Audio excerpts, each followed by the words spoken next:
ஒரு பெண்ணுக்கு ரத்த போக்குங்க, நிக்கவே இல்லை அந்த பொண்ணுக்கு, ரத்தம் போய்கிட்டே இருக்கு. அந்த பொண்ணு கிட்ட கேக்குறாங்க, அந்த பெண்ணினுடைய பெயர் பைபிளில் குறிப்பிடப்படவில்லை.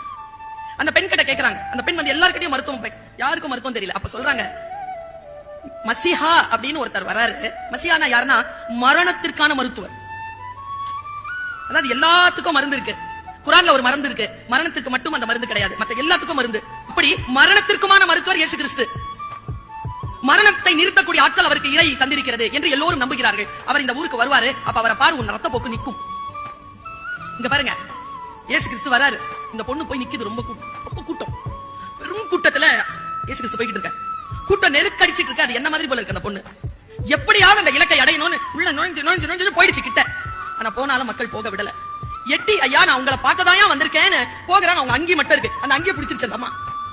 கூட்டம் ஐயாவை தள்ளிட்டு போயிருச்சு, ஏசையாவை தள்ளிட்டு போயிடுச்சு. அந்த பிடிச்ச பொண்ணு கையில இருந்து துணி நழுவிடுச்சு. என்ன பேசுறா தெரியுமா? பக்கத்துல இருக்கவங்க கிட்ட கேட்டாரு, யார் என்னை தொட்டது? கூட இருக்கிறவங்க சொன்னாங்க, ஆயிரக்கணக்கானவர்கள் உங்களை தொட்டுக் கொண்டு வருகிறார்கள். யார் என்று சொல்லுவது ஆண்டவரே? இல்லை, யாரோ ஒருவர் விசுவாசத்துடன் என்னை தொட்டார், என் உடம்பில் இருந்து வல்லமை புறப்பட்டது. தெய்வத்தால் ஆகாதெனினும் முயற்சி தெய்வத்தை கூலி தரும். பாருங்க, அவன் நம்பினால அவர் உடம்புல இருந்த வந்துருச்சு வெளியில. அவர் யோசிக்கல, அவர் தரணும்னு நினைக்கல.